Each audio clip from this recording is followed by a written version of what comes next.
نحمده ونصلي على رسوله الكريم أما بعد فأعوذ بالله من الشيطان الرجيم بسم الله الرحمن الرحيم يا أيها الذين آمنوا ادخلوا في السلم كافة ولا تتبعوا خطوات الشيطان إنه لكم عدو مبين صدق الله العظيم قال النبي صلى الله عليه وسلم من أحيا سنة من سنتي أميتت بعدي فقد أحبني ومن أحبني كان معي أو كما قال عليه الصلاة والسلام۔ محترم سامعین، معزز علماء کرام، قرآن حکیم کی میں نے ایک آیت اور آپ صلی اللہ علیہ وسلم کی ایک حدیث پڑھی ہے، ان سے متعلق چند باتیں مجھے عرض کرنی ہیں۔ بھلے سے آپ کو وہ پسند آئے یا نہ آئے، لیکن پروردگار عالم مجھے اور جن لوگوں کے کانوں میں وہ بات پڑھی، پروردگار عالم ہمیں ان باتوں پر عمل کی توفیق عطا فرمائے۔ اس لیے کہ آج اصلاح معاشرے کے عنوان سے پروگرام تو ہوتے ہیں، لیکن اصلاح کی ایک کوشش نہیں ہوتی۔ ایک ہے صلاح اور ایک ہے اصلاح۔ صلاح کے معنی آتے ہیں نیکی کے، تقوی کے، اور اصلاح کے معنی آتے ہیں کہ صلاح اور نیکی کی اور تقوی کی کوشش کرنا۔ اس کی تو انسان کوشش کرتا ہے، لیکن خود اپنی زندگی کے اندر یہ جو کہنے والا ہے، جو دعوت دینے والا ہے، اس کے اندر کی وہ صلاح اور تقوی والی بات ہے یا نہیں۔ ہمارے اکابر اور بزرگ جنہوں نے اس ہندوستان کے اندر دین کا کام کیا، دین کی خدمت کی، اور انہوں نے یہ مدارس کے شجر اور پودے لگائے، اگر ہم ان کی زندگی کا مطالعہ کرتے ہیں تو ہم ان کی زندگی کے اندر یہ بات بالکل ظاہر نظر آتی ہے۔ مثلاً ان بڑوں میں سے ایک سب سے بڑے حضرت مولانا قاسم صاحب نانوتوی رحمۃ اللہ علیہ، ایک مرتبہ جس طریقے سے آپ اور ہم بیٹھے ہوئے ہیں، ایک مجمع کے اندر آپ وعظ فرما رہے تھے اور لوگوں کو دین کی باتیں بتلا رہے تھے۔ ان دین کی باتوں میں سے ایک بات آپ نے لوگوں کے سامنے یہ رکھی کہ ہمارے معاشرے کے اندر، ہمارے سماج کے اندر اگر کوئی عورت بیوہ ہو جائے تو اس کا نکاح کیا جائے، اور قرآن اور حدیث میں جو اس کے سلسلے میں تاکید اور دلائل ہیں وہ آپ بیان فرما رہے تھے۔ مجمع میں سے ایک شخص کھڑے ہوئے اور کھڑے ہونے کے بعد میں حضرت سے سوال کیا کہ حضرت میں آپ سے ایک بات پوچھنا چاہتا ہوں، اگر آپ اجازت دیں تو میں آپ سے وہ بات پوچھ لوں۔ مگر آپ سمجھ گئے کہ یہ کیا بات پوچھنا چاہے گا اور اس کا سوال کیا ہے۔ حضرت نے فرمایا کہ ابھی آپ ٹھہر جائیں، اور مجمع سے کہا کہ آپ چند منٹ کے لیے رک جائے، میں ابھی پھر واپس آتا ہوں، مجھے ایک ضرورت ہے، اس کے بعد میں ان صاحب کے سوال کا جواب دوں گا۔ اب مجمع اس سلسلے میں حیران اور ششدر رہ گیا کہ صاحب نے کس بات کا سوال کیا، اور حضرت نے اس کا کوئی جواب نہیں دیا، بلکہ یہ کہا کہ چند منٹ ٹھہریے، اس کے بعد میں آپ کو سوال کا جواب دیا جائے گا۔ حضرت اپنے گھر جاتے ہیں، اور گھر جانے کے بعد میں آپ کی ہمشیرہ تھی، آپ کی بڑی بہن تھی، ان سے جا کر حضرت نے کہا کہ بہن آپ نکاح کر لیں۔ انہوں نے کہا بھائی جان میرا سر دیکھیے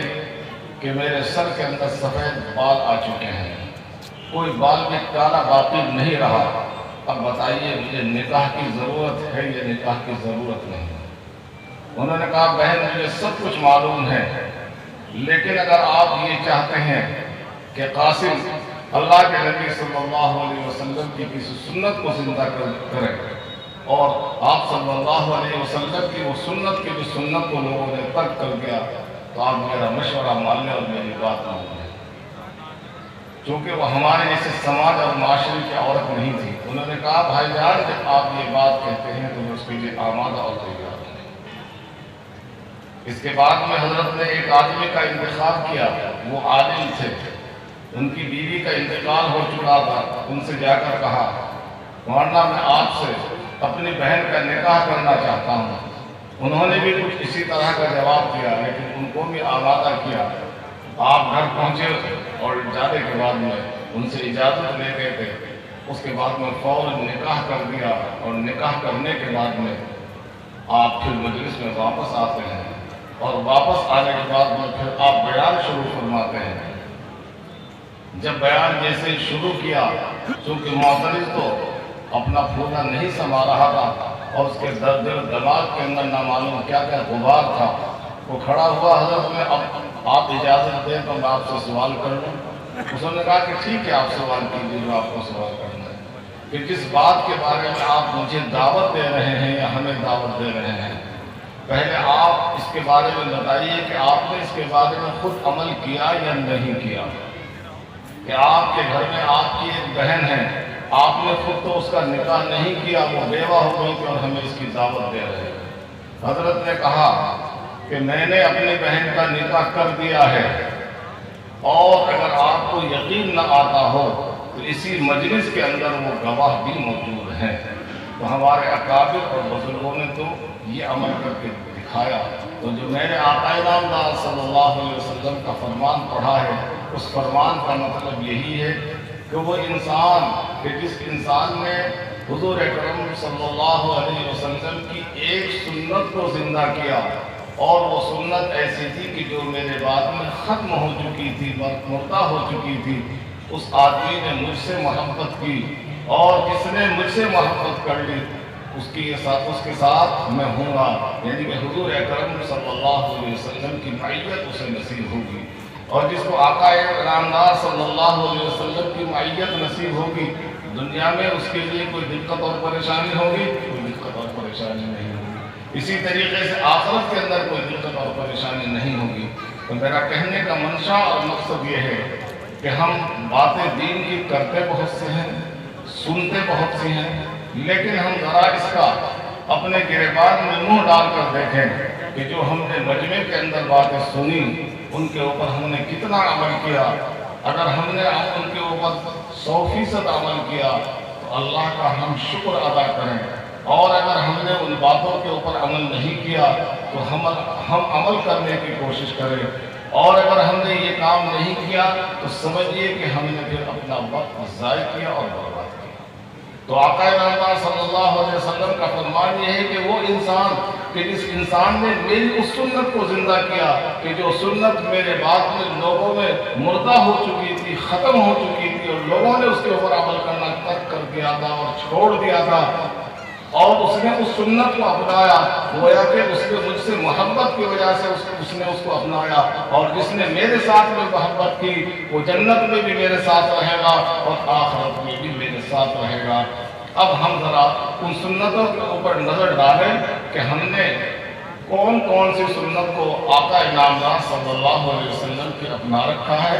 اور کون کون سی سنت کو ہم نے ترک کر رکھا ہے۔ اگر ذرا ہم اپنے سماج کے اندر اور اپنے ذات کے اندر منہ ڈال کر دیکھتے ہیں تو ہمیں اس بات کا اندازہ بخوبی ہو جاتا ہے کہ ہم نے شاید کوئی سنت ایسی نہیں اپنا رکھی کہ جس کو ہم بالکل 100% اس کے اوپر پورے اترتے ہوں، اس کے اوپر عمل کرتے ہوں، بلکہ ہم نے تو آقا نامدار صلی اللہ علیہ وسلم کی ایک ایک سنت کو یکے بعد دیگر رفتہ رفتہ سبھی سنتوں کو اپنی زندگی سے نکال دیا اور ختم کر دیا، اور معاشرے کے اندر جو بگاڑ پیدا ہوتا ہے اور جو فساد پیدا ہوتا ہے اور جو فساد آتا ہے وہ حضور اکرم صلی اللہ علیہ وسلم کی سنتوں کو ترک کرنے کی وجہ سے اور چھوڑنے کی وجہ سے معاشرے کے اندر فساد اور بگاڑ پیدا ہوتا ہے۔ مثلا ہم بڑی بات یہی لے لیں اپنے سماج کے اندر کہ ہمارا لباس نیک لوگوں کا لباس ہونا چاہیے، اسلامی لباس نہیں ہونا چاہیے، یہود اور نصارہ کا لباس نہیں ہونا چاہیے۔ آج ہمارا اسلامی طبقہ جو کہلاتا ہے، اپنا خیال اور قیاس یہ ہے کہ شاید 80% لوگوں نے یہود اور نصارہ کا لباس اپنا لیا، صلحاء کا اور نیک لوگوں کا لباس ترک کر دیا۔ اور اگر ادھر عورتوں کی طرف ہم جاتے ہیں تو عورتوں کے اندر بھی ہمیں یہی بات ملتی ہے۔ پردے کا تو آج نام و نشان نہیں، جس کو شرعی پردہ کہتے ہیں وہ کوئی پردہ نہیں، جو کہ تھوڑا بہت پردہ ہے وہ اپنوں سے ہے، غیروں سے نہیں ہے، بلکہ وہ اپنوں سے ہے۔ اور جبکہ پردے کے سلسلے میں آقا نامدار صلی اللہ علیہ وسلم نے بہت زیادہ تاکید کی ہے، اور قرآن حکیم نے پردے کے سلسلے میں بہت زیادہ تاکید کی ہے۔ حضور اکرم صلی اللہ علیہ وسلم کا فرمان ہے ما اسفل من الازار من الکعبین فی النار، یعنی کہ انسان جو پیجامہ پہنتا ہے، جو کرتا پہنتا ہے، جو پتلون پہنتا ہے، یعنی کہ اوپر سے آنے والا جو بھی لباس ہو، جو بھی کپڑا ہو، اس کے ذریعے سے جو ٹخنا چھپ جائے گا وہ ٹخنا جہنم کی آگ کا حصہ بنے گا۔ اور آج ہمارے معاشرے کے اندر جو لباس ہم پہنتے ہیں، جو یہود اور نصارہ کا لباس ہے، پینٹ اور شرٹ، یہ اسلامی لباس نہیں ہے۔ وہ اس کے اندر سطر چھپ جاتا ہے، اگر آپ دیکھیں گے ایک اعتبار سے اس کے اندر سطر بھی نہیں چھپتا۔ سطر تو اس کو چھپا ہوا کہتے ہیں اصل میں، کہ جس سے کہ انسان کے اعضاء ظاہر نہ ہوں۔ اور آپ سمجھتے ہیں کہ یہ لباس پہنا جاتا ہے، یہ لباس اس انداز کا پہنا جاتا ہے کہ انسان کے جتنے اعضاء جسم کے اندر ہیں وہ اس لباس کے اندر تمام نمایاں ہو جاتے ہیں۔ تو ہم نے لباس والی سنت کو بھی کیسے ترک کر دیا ہے اور چھوڑ دیا ہے۔ اور ہمارے وہ گھر کہ جن گھروں کو ہم دیندار مانتے ہیں، دیندار کہتے ہیں، یہ سماج کے اندر ان کو اچھا مانا جاتا ہے، ان کے اندر یہ لباس والی سنت کے اوپر عمل نہیں ہو رہا ہے، اس کو بھی ہم نے ترک کر رکھا ہے۔ تو ہمیں چاہیے کہ ہم اپنے لباس کو شرعی بنانے کی کوشش کریں۔ اگر ہم اپنے لباس کو شرعی بنا لیں تو سمجھیے کہ ہمارا بہت زیادہ فائدہ ہوگا۔ یہ فائدہ ضرور ہوگا کہ جن بستیوں کے اندر ہم رہتے ہیں، آخرت کے اندر تو اللہ کے نبی صلی اللہ علیہ وسلم اس سے خوش ہوں گے، اور اللہ کے نبی صلی اللہ علیہ وسلم نے فرمایا کہ جو شخص میری سنت کو زندہ کرے گا، وہ سنت کی بھی سنت کو لوگوں نے ترک کر دیا، میری معیت اس کے ساتھ نہ ہوگی۔ لیکن دنیا کے اندر فائدہ یہ ہوگا حضور اکرم صلی اللہ علیہ وسلم کی سنت پر عمل کرنے کی وجہ سے کہ آپ اور ہم جس جگہ ہوں گے وہاں اقلیت میں نہیں رہیں گے بلکہ اکثریت میں آ جائیں گے۔ اگر انسان کہیں اکثریت میں ہوتا ہے تو پھر اپنی وہ جو بات کہنا چاہتا ہے اس بات کے کہنے کے اندر اثر بھی دوسرا ہوتا ہے، اور لوگوں کے اوپر بھی اس کا دوسرا اثر مرتب ہوتا ہے۔ مثلا ہم کسی بستی خردہ کے اندر جو رہنے والے ہیں، اگر ہم ایک طرف دوسرے طبقے کو کھڑا کر دیں جو نان مسلم ہے، اور ایک طرف اس طبقے کو کھڑا کر دیں کہ جو کہ مسلم ہے، اور وہ مسلم جن کا لباس سب کا سب کیسا ہو، شرعی ہو، تو خود بخود اندازہ لگا لیں گے لوگ آنے والے دیکھنے والے کہ یہاں مسلم طبقہ زیادہ ہے، غیر مسلم طبقہ کم ہے۔ اور جب اقلیت اور اکثریت کا فرق پیدا ہو جاتا ہے تو جن کی تعداد زیادہ ہوتی ہے ان کی بات میں ایک وزن ہوتا ہے، ان کی بات میں ایک وقار ہوتا ہے، ان کی عزت اور توقیر ہوتی ہے۔ آپ اور ہم جب نکل کر چلتے ہیں، کسی بازار کے اندر جاتے ہیں، کہیں اسٹیشن پر ہوتے ہیں، کہیں بس اور ٹرین کے اندر ہوتے ہیں، اس اعتبار سے چونکہ ہم نے لباس والی سنت کو ترک کر دیا تو جو ایک شرعی لباس پہنے ہوئے وہ انسان ہوتا ہے صرف وہی نظر آتا ہے، اس کے علاوہ کوئی نظر نہیں آتا، اور ہماری تعداد روز بروز کم سے کم ہوتی ہوئی جا رہی ہے۔ اگرچہ ہم شمار کے اعتبار سے کچھ اعداد و شمار کے اعتبار سے حکومتی سطح پر ہم بڑھے ہوئے نظر آتے ہیں، ووٹر لسٹ کے اندر بڑھے ہوئے نظر آتے ہیں، لیکن عملی اعتبار سے اور ظاہر کے اعتبار سے ہماری تعداد روز بروز گھٹتی ہوئی جا رہی ہے، اور اسی لیے گھٹ رہی ہے کہ ہم نے حضور اکرم صلی اللہ علیہ وسلم کی سنت کو ترک کر دیا۔ تو اس سنت کو ترک کرنے کی وجہ سے اور چھوڑنے کی وجہ سے جو ہماری تعداد کثیر تھی وہ کثیر سے کس طرف آ گئی، قلت کی طرف آ گئی۔ یہ نقصان ہوتا ہوا جا رہا ہے، اور اس نقصان کو آپ نہیں سمجھتے کتنا بڑا نقصان ہے۔ شاید میں نے اس سے پہلے بھی ذکر کیا، ایک مرتبہ ہمارے قریب ہی جو رڑکی ہے یہاں ایک مرتبہ فساد ہو گیا، اور فساد زبردست ہوا اور لوگ پریشان تھے کہ کل کچھ اور نہ ہو جائے۔ لیکن کچھ سنجیدہ لوگ تھے، انہوں نے رات کے اندر یہ انتظام کیا کہ کئی ہزار ٹوپیاں منگوائی، اور منگوانے کے بعد میں جتنے بھی اپنے مسلم بھائی تھے سب کو رات ہی کے اندر گھروں کے اندر محلوں کے اندر وہ ٹوپی پہنچاتی گئی، اور سب سے یہ درخواست کی کہ آپ آئندہ ٹوپی اوڑھے یا نہ اوڑھے، لیکن اتنا کام آپ ضرور کر لیں کہ جب بھی گھر سے کوئی نکلے وہ ٹوپی لگا کر نکلے، بغیر ٹوپی کے نہ نکلے۔ اس کا فائدہ یہ ہوا کہ اگلے روز لوگوں نے یہ دیکھا اپنی آنکھوں سے اور اپنی زبانوں سے یہ کہا کہ معلوم نہیں مسلمان یہاں رات کے اندر کہاں سے آ گئے اور کتنے اتر گئے، جو پروگرام وہ بنا رہے تھے وہ تمام پروگرام فیل ہو گیا اور مس ہو گیا، صرف حضور اکرم صلی اللہ علیہ وسلم کی ایک سنت کے اوپر ظاہری طور سے عمل کرنے کا یہ فائدہ ہوا۔ تو میرا کہنے کا منشا اور مقصد یہ ہے کہ وہ کھانے کی سنت ہو، لباس کی سنت ہو، اور اسی طریقے سے کاروبار کی سنت ہو، ہمیں ہر سنت کو حضور اکرم صلی اللہ علیہ وسلم کی اپنانے کی ضرورت ہے۔ اگر ہم اس کو اپنائیں گے تو ہمیں آخرت میں تو اس کا فائدہ ملنا ہے ہی، لیکن دنیا کے اندر ہمیں اس کا یہ فائدہ ملے گا کہ ہم اس کی وجہ سے عزت کے ساتھ میں رہیں گے، سکون کے ساتھ میں رہیں گے اور وقار کے ساتھ میں رہیں گے، اور جتنا زیادہ ہم حضور اکرم صلی اللہ علیہ وسلم کی سنتوں کو پامال کرتے رہیں گے اتنا ہی ہم زیادہ ذلت اور رسوائی کے اندر جاتے رہیں گے۔ تو بہرحال آقا نامدار صلی اللہ علیہ وسلم کا یہ بھی فرمان ہے کہ جس انسان نے میری اس سنت کے اوپر عمل کیا کہ جس سنت کو لوگوں نے ترک کر دیا تھا، جس سنت کو لوگوں نے چھوڑ دیا تھا، ایسے وقت میں اس سنت کو اپنانا، اس سنت کے اوپر عمل کرنا، اس کو اتنا بڑا ثواب اس سنت کے اوپر عمل کرنے کی وجہ سے ملے گا جتنا ثواب 100 شہیدوں کو جب وہ شہادت پالے ان کو جتنا ثواب ملے گا، اتنا ثواب اس تنہائی شخص کو ملے گا جس نے ایک سنت کے اوپر عمل کیا، وہ کوئی سی بھی سنت ہو، لباس کی سنت ہو، کھانے کی سنت ہو، پہننے کی سنت ہو، لیکن وہ سنت ہونی چاہیے۔ آج ہمارے یہاں بیاہ شادیوں کے اندر دیکھ لیجئے کہ آج کھانے کا نظام کھڑے کھڑے ہو چکا ہے، کتنا ہی کسی کو کہیے، کتنا ہی آپ ان کو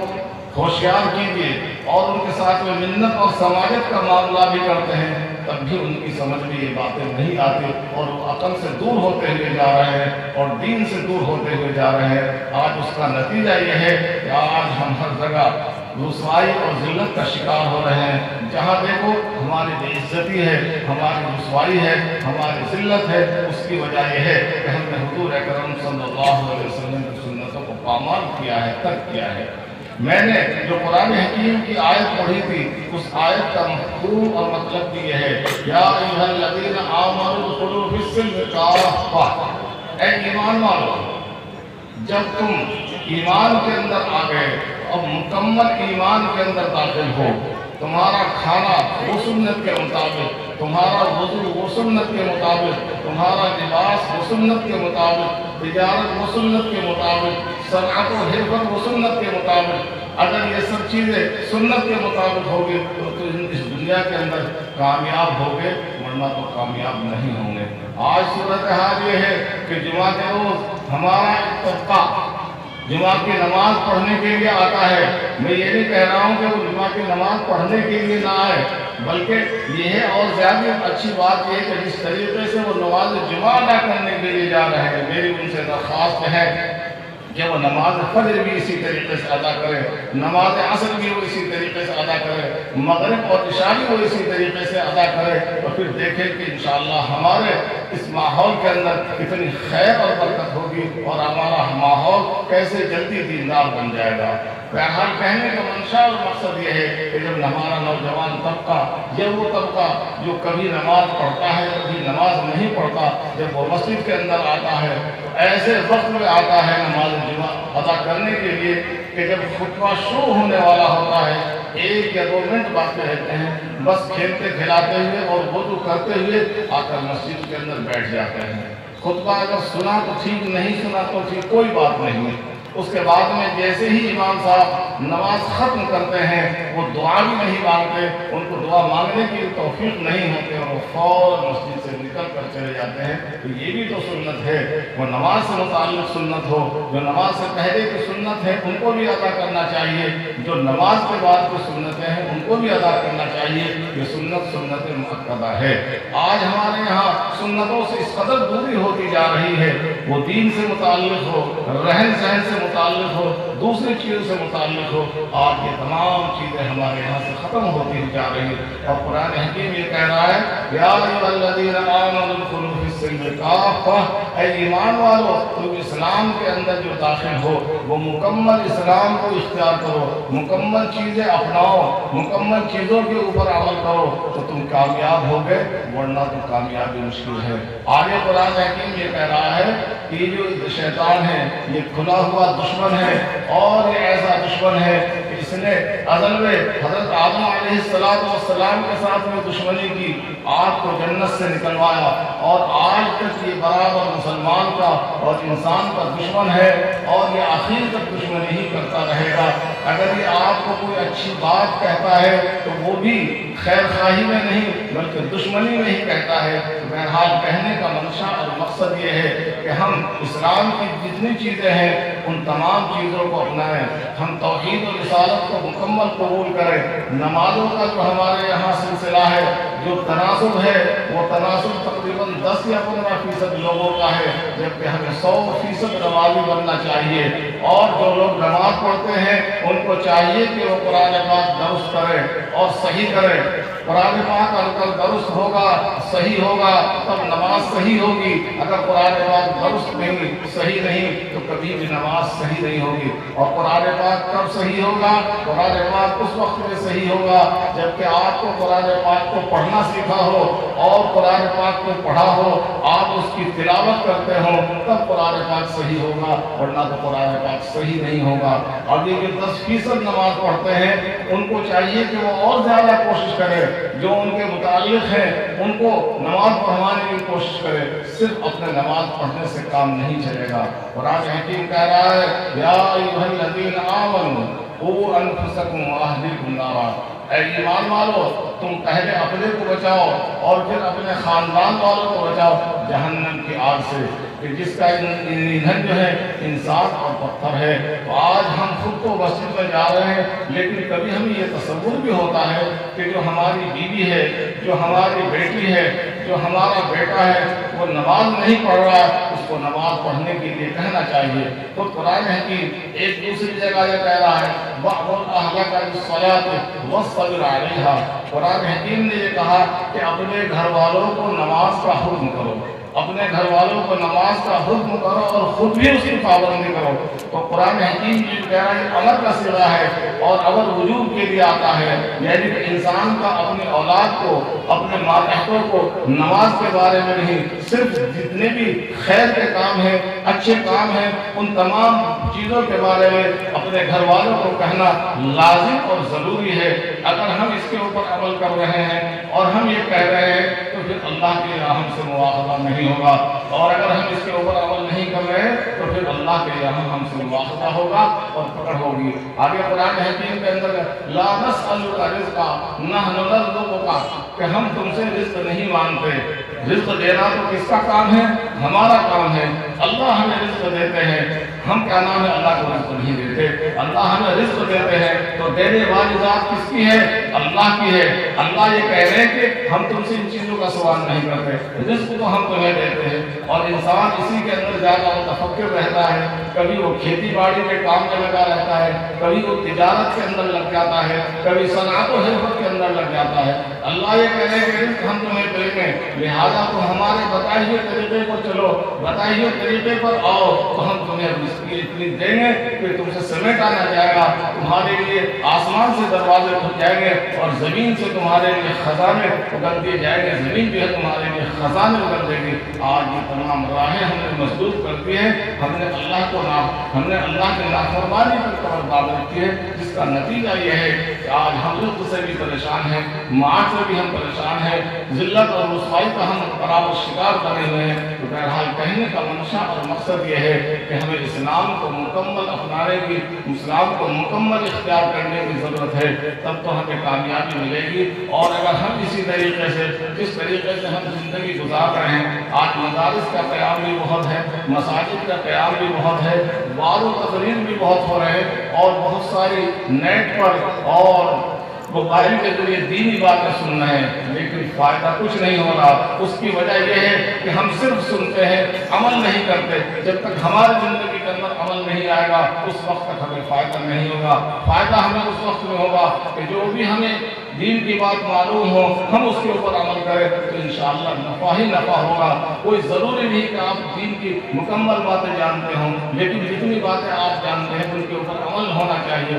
مثلا کون نہیں جانتا کہ اللہ ایک ہے؟ کون نہیں جانتا مسلمانوں سے کہ وہ رسول اللہ صلی اللہ علیہ وسلم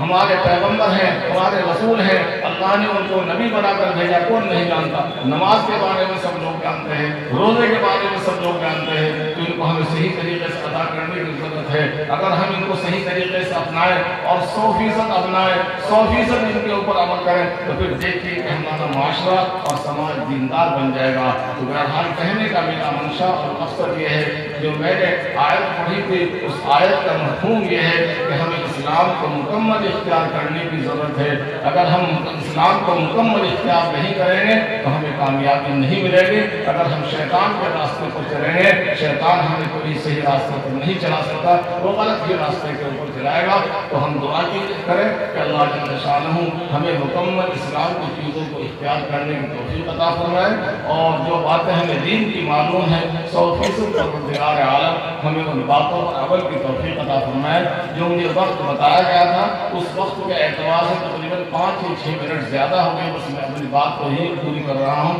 وآخر دعوانا الحمد للہ۔